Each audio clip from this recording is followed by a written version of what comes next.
Hello friends, welcome back to our channel. आज हम civil engineering के सेकंड वीडियो में जो कि बिल्डिंग मटेरियल्स का है उसमें हम स्टोन्स को डिस्कस करने जा रहे हैं। तो इसमें हम लगभग 25 क्वेश्चंस जो है डिस्कस करेंगे जो कि आपके सभी कॉम्पिटिटिव एग्जाम्स के लिए सफिशियंट होंगे। तो चलिए स्टार्ट करते हैं। फर्स्ट क्वेश्चन बोल रहा है कि केमिकली मार्बल इज नोन है। केमिकली हम मार्बल को क्या कहते हैं? तो वो हम कहते हैं आपको कैलकेरियस रॉक्स। ओके, क्यों कैलकेरियस रॉक कहते हैं? क्योंकि जो मार्बल होता है वो बना होता है आपका कैल्शियम कार्बोनेट से। ओके, तो मार्बल जो है mainly compose primarily of mineral calcite जो कि CaCO3 होता है, जिसे मैंने बोला कैल्शियम कार्बोनेट, राइट। इसमें जो है बहुत सारे सच क्ले मटेरियल्स हो गया आपका, इसमें माइका हो गया, quartz, pyrite, iron oxide and graphite. ये सब चीज़ें जो है मिल के जो है मार्बल बनता है। तो सिंस क्या होता है जो है आपका कैल्शियम कार्बोनेट सबसे ज़्यादा होता है, तो इसके लिए इसको हम क्या बोलते हैं? इसको हम बोलते हैं कैलकेरियस रॉक्स। ऑल्सो अगर आपसे कभी पूछे कि केमिक जो है जियोलॉजिकली जियोलॉजिकली इसको बोलते हैं क्या? इसको बोलते हैं मेटामॉर्फिक रॉक्स। ओके, अगर आपको केमिकली पूछ रहा है यहाँ पे तो हो गया आपका कैलकेरियस, और अगर आपको जियोलॉजिकली पूछेगा तो आपको लिखना है क्या? मेटामॉर्फिक। ओके, जैसे कि जियोलॉजिकल में क्या होता है? इग्नियस होता है, सेडिमेंट्री होता है, मेटामॉर्फिक होता है, राइट। तो उसके बनने का प्रोसीजर क्या है इस पर डिपेंड करता है। तो उस केस में आप बोलेगा मेटामॉर्फिक। अगर आपको पूछेगा geologically marble is known as, right. But यहाँ को पूछा केमिकली, मतलब उसका केमिकल कंपोजिशन क्या है मार्बल का? तो केमिकल कंपोजिशन जो है उसमें क्या होता है? CaCO3 होता है, तो इसको हम कैलकैरियस रॉक्स बोलते हैं। बट जियोलॉजिकली क्या होगा? ये आपका मेटामॉर्फिक रॉक्स हो जाएगा। अगले क्वेश्चन में चलते हैं। Stone is rejected if it absorbs water more than. तो स्टोन जो है उसमें कितना परसेंटेज ऑफ वाटर एब्जॉर्ब होना चाहिए? मैक्सिमम, उससे ज़्यादा नहीं होना चाहिए। अगर उससे ज़्यादा वाटर उसमें एब्जॉर्ब हो रहा है, दैट मीन्स कि वो गुड क्वालिटी ऑफ स्टोन नहीं है, और उस स्टोन को हम एज ए कंस्ट्रक्शन पर्पस या सिविल इंजीनियरिंग पर्पस हम उसको यूज़ नहीं कर सकते हैं। तो स्टोन जो है वो है आपका, उसको रिजेक्ट करना है हमको अगर वो वाटर एब्जॉर्ब करता है मोर देन 10%। ओके, ब्रिक्स में क्या था? 15 to 20% था, बट स्टोन केस में इसको कम होता है, ये कम वाटर एब्जॉर्ब करना चाहिए। तो ये होता है आपको stone that absorbs more than 10% of their weight in water are considerable unsuitable for construction and are rejected. क्यों? क्योंकि अगर जो वाटर जो ज़्यादा एब्जॉर्ब करेगा तो वो क्या होगा? उसकी स्ट्रेंथ, ड्यूरेबिलिटी और वेदर रेजिस्टेंस बहुत कम हो जाएगी, राइट। इसीलिए to keep the safe the structure को सेफ रखने के लिए आपको जो है इसका वाटर एब्जॉर्प्शन जो स्टोन का वो आपका 10% से कम होना चाहिए। नेक्स्ट क्वेश्चन में चलते हैं।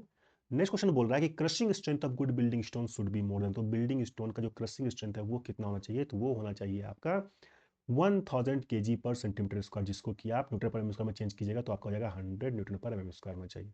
जो pressing strength of good building होता है वो होता है आपका 100 Nm/m², और अगर आप उसको kg/cm² में कन्वर्ट कीजिएगा तो वो आपको हो जाएगा 1000 kg/cm²। Next question, sand stone is. तो सैंड स्टोन बोल रहा है कि क्या होता है? तो इसमें जो आपको प्रॉपर्टीज यहाँ पे चारों दी हुई है, ये आपको दिया गया है जियोलॉजिकल फॉर्मेशन के बेस्ड पे, राइट। केमिकली नहीं पूछा, आपको जियोलॉजिकल यहाँ पे ऑप्शन में दिया गया है। तो जो सैंड स्टोन होता है वो होता है आपका सेडिमेंट्री रॉक्स। ओके, तो सेडिमेंट्री रॉक्स के बहुत सारे एग्जांपल्स जो है वो यहाँ पे दिया गया है, breccia, conglomerate, sandstone, siltstone and shale. Basically sedimentary rocks वो होता है जो एक पे एक लेयर वाइज करके फॉर्म होता है। ओके, वो कहलाता है आपका सेडिमेंट्री रॉक्स। नेक्स्ट क्वेश्चन चलते हैं। नेक्स्ट क्वेश्चन बोल रहा है कि रॉक्स हैविंग एल्यूमिना और clay as their major constituents are called. तो अगर किसी रॉक में एल्यूमिना है और क्ले है तो उस रॉक्स को हम क्या कहते हैं? वो किस कैटेगरी में आते हैं? तो वो कैटेगरी में आता है आपका आर्गिलेसियस रॉक्स में। ओके, सो आर्गिलेसियस रॉक्स में क्या होता है? क्ले और एल्यूमिना होता है।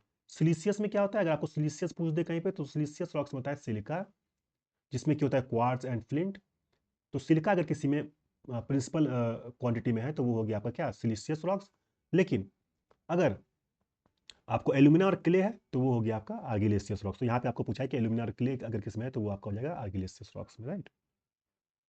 नेक्स्ट नेक्स्ट बोल रहा है the most suitable stone for building piers. तो ब्रिज पियर्स जो होता है उसके लिए हम किस टाइप के स्टोन को यूज करते हैं? ब्रिज पियर क्या होता है? जनरली जो है वो पानी में होता है, राइट। तो ये जो ब्रिज पियर होगा तो उसमें पानी में रहता है ब्रिज पियर, तो उसमें क्या होता है आपको जो है ऐसा आपको स्टोन चाहिए जो कि वाटर कम एब्जॉर्ब करे और इसकी ड्यूरेबिलिटी ज़्यादा हो, स्ट्रेंथ ज़्यादा हो। तो उस टाइप का जो स्टोन होता है वो होता है आपका इसमें granite.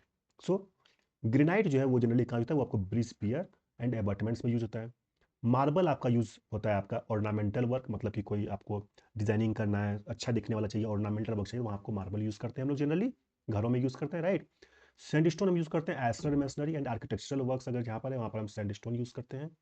And lime stone use कहाँ करते हैं? लाइम स्टोन यूज करते हैं हम architectural works in wall, facade etcetera, कहीं पर भी वॉल्स वगैरह में हम लाइम स्टोन भी यूज करते हैं। तो यहाँ पे हम चारों टाइप के स्टोन्स का हमने बता दिया यूज़। तो अगर आपको किसी भी टाइप के क्वेश्चंस पूछेगा तो आप इसको देख करके सॉल्व कर सकते हैं। बट यहाँ पे आपको क्या पूछा है, the most suitable stone for building piers, तो बिल्डिंग पियर्स में जो है ग्रेनाइट स्टोन को यूज़ करते हैं। ओके, नेक्स्ट बोल रहा है under heat and pressure granite can transform into, तो ग्रेनाइट जो है अगर वहाँ पे हीट और प्रेशर ज़्यादा रहेगा तो उसके में किस टाइप में कन्वर्ट हो जाए, तो ग्रेनाइट जो कन्वर्ट होता है वो होता है आपका नीज में। ओके, तो gneiss is formed by metamorphism of granite when subjected to high temperature and pressure. तो मेटामॉर्फिज्म मतलब, मेटामॉर्फिज्म मतलब मेटामॉर्फिक जो रॉक होता है, मेटामॉर्फिक वो होता है जिसको कि कन्वर्ट होता है due to presence of high temperature and pressure, तो वो कहलाता है आपका metamorphic rocks, right. So granite जो है अगर वो मेटामॉर्फिक के कारण जो है हाई टेम्परेचर एंड प्रेशर में रहेगा तो वो नीज में कन्वर्ट हो जाए। तो नीज क्या होता है, gneiss display distinct coarse foliation representing alternating layers composed of different minerals को यह रिप्रेजेंट करता है। Next question, quartzite and marble are by nature, तो बोल रहा है कि क्वार्जाइट एंड मार्बल जो वो इन चारों में से किस कैटेगरी में आता है, तो वो आता है आपका मेटामॉर्फिक रॉक्स में। सो मेटामॉर्फिक रॉक्स क्या होता है, अगर high presence of high temperature and high pressure जो है अगर रॉक्स कन्वर्ट होता है किसी दूसरे में तो वो होता है आपका मेटामॉर्फिक रॉक्स। तो मार्बल एंड क्वार्जाइट जो होता है बोथ जो है नेचुरल मेटामॉर्फिक रॉक्स है, जबकि however they were metamorphs from different sedimentary rocks से, वो sedimentary rock से अगर sedimentary rocks है उसमें अगर जब हाई प्रेशर और टेम्परेचर बहुत दिन तक रहेगा तो वो मेटामॉर्फिक रॉक्स में कन्वर्ट हो जाएगा, राइट। सो मार्बल जो है वो कन्वर्ट होता है किससे, लाइमस्टोन से, that was formed in the ocean environment, while quartzite जो है वो कन्वर्ट होता है फ्रॉम सैंडस्टोन से। ओके, सो लाइमस्टोन से क्या बनेगा, वो मार्बल बनेगा, और सैंडस्टोन से क्या बनेगा, वो क्वार्जाइट बनेगा मेटामॉर्फिज्म होने के बाद। चलिए नेक्स्ट वन देखते हैं, बैसल्ट स्टोन इज बाय नेचर, तो बैसल्ट स्टोन जो है वो किस कैटेगरी में आता है, तो बैसल्ट स्टोन आता है आपका वॉल्केनिक रॉक्स में। Okay, so basalt is igneous volcanic rocks formed from rapid cooling of basaltic lava. सो जब लावा निकलता है अंदर से, तो जब बैसल्टिक लावा रहेगा वो रैपिड कूल जब अगर होगा तो वहाँ से आपको जो है बैसल्ट का जो है वो बैसल्ट स्टोन का फॉर्मेशन होगा, तो इसको हम वॉल्केनिक रॉक्स भी बोलते हैं। नेक्स्ट क्वेश्चन पे चलते हैं, granite is a rock that is by nature, तो ग्रेनाइट इन चारों में से किस कैटेगरी में आता है, तो वो आता है आपका प्लूटोनिक रॉक में। Okay, plutonic rock. So granite is light coloured plutonic rock found through out the continental crust mostly most commonly in mountainous area, तो माउंटेनियस एरिया में आपको जनरली ग्रेनाइट का जो है आपको मिलेगा, हाँ, जो कि क्या होता है लाइट कलर्ड प्लूटोनिक रॉक होता है। अगले क्वेश्चन चलते हैं, the process of providing smooth face and regular face to stone is known as, so एक जो रॉक को जब हम निकालते हैं जमीन के अंदर से फिर उसको स्मूथ फेस और रेगुलर फेस बाद से हम उसको अकॉर्डिंग टू हम उसको यूज कर पाए कंस्ट्रक्शन में, तो वो प्रोसेस बोल रहा है क्या कहता है, the process of providing smooth face and regular face to stones is known as, तो वो कहलाता है आपका ड्रेसिंग। ओके, सो देखिए stone from quarry are cut into required sizes and shapes with suitable surface, जैसे मैंने बोला जब हम उसको क्वेरी करके निकालते हैं, तो क्वेरी मतलब क्वेरिंग, देखिए यहाँ फर्स्ट में दिया हुआ है क्वेरिंग, तो क्वेरी मतलब कि जब हम उसको रॉ ग्राउंड के अंदर से निकालते हैं तो वो कहता है क्वेरिंग, राइट। तो फिर हम उसको रिक्वायर्ड साइज में बनाएंगे, राइट, जैसा हमारा रिक्वायरमेंट होगा, हमारा वॉल का थिकनेस होगा, किसी का भी थिकनेस होगा, तो उसमें साइज एंड शेप उसको कन्वर्ट करते हैं तो वो प्रोसेस करता है आपका ड्रेसिंग। ओके, जैसे मैंने यहाँ बोल दिया quarrying is the process of collecting stones from the natural rock surface. Then stone pitching क्या होता है, स्टोन पिचिंग होता है interlocking large stones with the their flattest side up to create small irregular step that blend into the landscape. Also seasoning क्या होता है, seasoning होता है जब हम उसका वाटर को जो उसमें सैप होता है वाटर होता है उसको हम बाहर निकालते हैं ड्राई करते हैं तो उसको कहता है आपका स्टोन सीजनिंग। स्टोन सीजनिंग आप टिम्बर में पढ़ते हो, टिम्बर सीजनिंग, उसमें क्या होता है हम सैप को निकालते हैं, राइट, वाटर को निकालते हैं, तो वैसे स्टोन में भी क्या होता है हम उसको सीजन करते हैं। तो stone seasoning is a process of exposing the stones to air for 6 to 12 months to remove the quarry sap thereby making the stones hard and compact बनाने के लिए हम स्टोन सीजनिंग करते हैं। तो बट आपको यहाँ पे पूछा कि आपको पूछा कि smooth face and regular face का प्रोसेस क्या होता है, वो करता है आपका ड्रेसिंग। ओके, चलिए अगले क्वेश्चन चलते हैं, the natural bedding plane of stone and the direction of pressure in stone masonry is, so natural bedding plane बोल रहा है of stone, direction of pressure जो है वो स्टोन मैसनरी में क्या होता है, वो होता है आपका क्या, नॉर्मल और perpendicular degree. Okay, so in stone masonry the stones are placed in such a manner so that the plane of bed is perpendicular to line of pressure, आपको प्लेन ऑफ बेड जो है उसको perpendicular रखना पड़ता है line of the pressure के, तो आप यहाँ पे नॉर्मल जो है वो आपका करेक्ट आंसर होगा। ठीक है, अगले क्वेश्चन चलते हैं, following stone is suitable for dam proofing, तो बोला इन चारों में से कौन सा स्टोन को हम as a damp proofing material use करेंगे, तो वो हम यूज करते हैं आपका स्लेट को। सो In some places, locally quarried slate is used as the suitable dam-proof course along with waterproof mortar additive. तो मोटार एडिटिव ऐड करके हम उसको स्लेट को क्या कर सकते हैं, हम डैम्प प्रूफ जो है आपको बना सकते हैं। ओके, अगले क्वेश्चन चलते हैं। पिग्मेटाइट इज एन एग्जाम्पल, तो बोल रहा है पिग्मेटाइट जो है वो इन चारों में से किस रॉक्स में आता है, तो वो आता है आपका इंट्रूसिव इग्नियस रॉक्स। देखिए इसमें क्या क्या देखते हैं। Pegmatite is a holocrystalline intrusive igneous rock composed of interlocking phaneritic crystals usually larger than 2.5 centimetre in size, मतलब कि 1 इंच के साइज के बराबर होता है, उससे लार्जर होता है। Such rocks are referred to as pegmatitic. Okay, so pegmatite is an example क्या आता है आपका इंट्रूसिव इग्नियस रॉक्स के कैटेगरी में आता है। नेक्स्ट बोल रहा है the sub classification of sedimentary rock, तो सेडिमेंट्री रॉक्स का सब क्लासिफिकेशन में क्या क्या आता है, तो वो आता है आपका मैकेनिकल, केमिकल एंड ऑर्गेनिक। ठीक है, अगले क्वेश्चन चलते हैं। Slate and marble stone belong to, तो इन चारों ऑप्शन में से स्लेट और मार्बल स्टोन वो किस कैटेगरी में आता है, तो वो आता है आपका मेटामॉर्फिक रॉक्स में। हम पहले भी इसको डिस्कस कर चुके हैं, राइट। मतलब कि आप देखिए कि ये क्वेश्चन कितना इंपॉर्टेंट है, जो बहुत जगह पूछा जाता है, स्लेट एंड मार्बल से रिलेटेड। तो जो स्लेट एंड मार्बल है वो बिलोंग करता है आपको मेटामॉर्फिक रॉक्स में। नेक्स्ट क्वेश्चन बोल रहा है if the rocks are form due to alteration of original structure under heat and excessive pressure then they are known as, तो मैं आपको ये ऑलरेडी बता चुका हूँ, राइट। Under heat and excessive pressure जो होता है, जो रॉक होता है वो क्या कहलाता है, वो होता है आपका क्या, metamorphic rocks. So a metamorphic rock is a result of a transformation of a pre existing rock. Original rock is subject to high heat and pressure which cause obvious physical and और chemical changes. हो जब उस rocks को under high heat and pressure में, तो उसका जो texture है, फिजिकल एंड केमिकल उसमें चेंजेस आते हैं, तो वो कन्वर्ट होकर कहलाता है आपको मेटामॉर्फिक रॉक कहलाता है। ठीक है, चलिए अगले उसमें चलते हैं। The argillaceous rocks have their principal constituents as, so argillaceous rocks में क्या पाया जाता है, जब प्रिंसिपल कंस्टिट्यूएंट्स वो हम ऑलरेडी पिछले क्वेश्चन में देख चुके हैं, तो वो पाया जाता है आपका क्ले पाया जाता है। Okay, so the chief constituents of argillaceous rocks is clay and aluminium. So इसका एग्जांपल दिया आपका सेल, मड स्टोन एक्सेट्रा, आपको यहाँ पे एग्जांपल दिया गया किसका, आर्गिलेसियस रॉक्स का, राइट। सो क्ले जो है वो प्रिंसिपल कंस्टिट्यूएंट में पाया जाता है आपका आर्गिलेसियस रॉक्स में। नेक्स्ट बोल रहा है सिंगल ही, सो सिंगल क्या कहता है, सिंगल बेसिकली कहलाता है आपका वाटर बाउंड पेबल्स। तो जनरली जो सी शोर के नीचे के पास जो स्टोन पाए जाते हैं, रिवर्स के किनारे जो स्टोन्स पाए जाते हैं, वो आपका कहलाता है आपका सिंगल।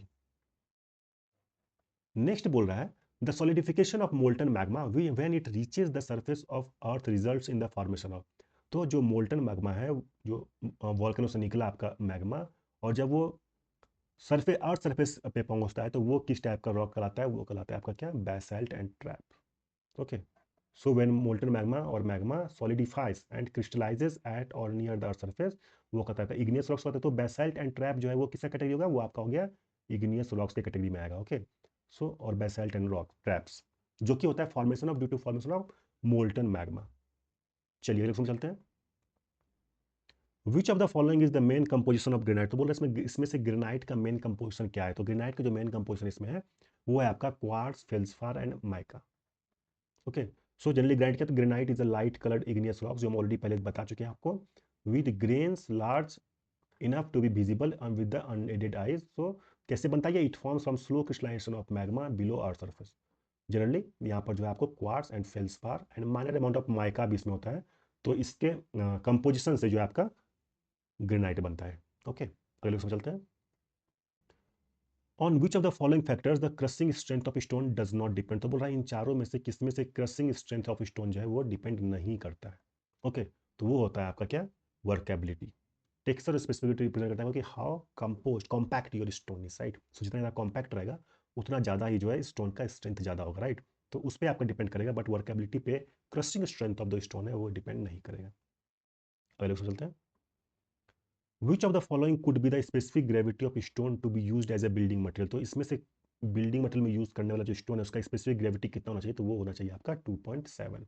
सो जनरली जो वैल्यू है ये आपका वेरी करता है 2.4 से 2.8 के बीच में, जो हम एज ए कंस्ट्रक्शन मटेरियल को यूज करते हैं। ठीक है, चलिए उसमें चलते हैं। Granite mainly composed of quartz and feldspar particle is obtained from, so हम जानते हैं कि ग्रेनाइट कैसे बनता है, वो बनता है क्वार्ट्ज एंड फेल्सपार से। तो वो जो क्वार्ट्ज एंड फेल्सपार है वो किस टाइप का रॉक्स होता है, तो वो होता है आपका क्या, वो होता है आपका इग्नियस रॉक्स में। ओके, तो granite is a light coloured igneous rocks with grains large enough to be visible, ये हम ऑलरेडी डिस्कस कर चुके हैं, right. It forms from the slow crystal magma below earth surface. So granite is mainly consist of quartz felspar with minor amount of mica. चलिए next को चलते हैं। Mohs scale is used for stones to determine, तो Mohs scale से हम क्या major करते हैं स्टोन में, तो वो हम मेजर करते हैं, हम हार्डनेस मेजर करते हैं, राइट। सो मोस्ट स्केल जो है उससे हम हार्डनेस मेजर करते हैं। इसका रेंज क्या कर रेंज आपका 1 से 10 तक वेरी कर, 10 होता है किसका, 10 होता है आपका किसका, डायमंड का। सो डायमंड जो होता है उसका हार्डनेस सबसे हार्ड मेटल होता है, और 1 होता है आपका किसका, 1 होता है आपका टॉक पाउडर का मोज स्केल में, ओके। सो ये सबसे कम हार्ड होता है और डायमंड सबसे ज़्यादा हार्ड होता है, तो इसको 10 और इसको 1 जो है मोज स्केल से हम जनरली क्या करते हैं, हार्डनेस मेजर करते हैं। नेक्स्ट बोल रहा है कि which one of the following stone is produced by moulding a mixture of iron slag and Portland cement, तो इनमें से कौन सा जो स्टोन है वो हम बनाते हैं आयरन स्लैग एंड पोर्टलैंड में से। बेसिकली बोल रहा है कि एक आर्टिफिशियल स्टोन है, ओके। सो इसमें जो भी 4 नाम आपको दिए गए हैं वो सभी आर्टिफिशियल स्टोन का एग्जाम्पल है। आप यहाँ पे देख लीजिएगा, आपसे पूछेगा किसी क्वेश्चन में कि इसमें से कौन सा आर्टिफिशियल स्टोन है, तो आप इसमें से चारों ऑप्शन में से अगर कोई भी रहेगा तो उसको आप टिक मार दीजिएगा। तो बोल रहा है कि ऐसा कौन सा स्टोन इसको हम बनाते हैं आयरन स्लैग और पोर्टलैंड सीमेंट मिलाकर, तो वो होता है आपका garlic stone, okay. So these are produced by moulding a mixture of iron slag and Portland cement. So जिसको हम यूज करते हैं किसमें, सरफेस ड्रेनेज में एंड फ्लैग स्टोन्स में हम उसको यूज कर सकते हैं। So thank you guys for watching this video. इसके आगे के पार्ट में हम क्या करेंगे, हम टिम्बर के क्वेश्चन डिस्कस करेंगे, okay. So thank you very much for watching, thank you.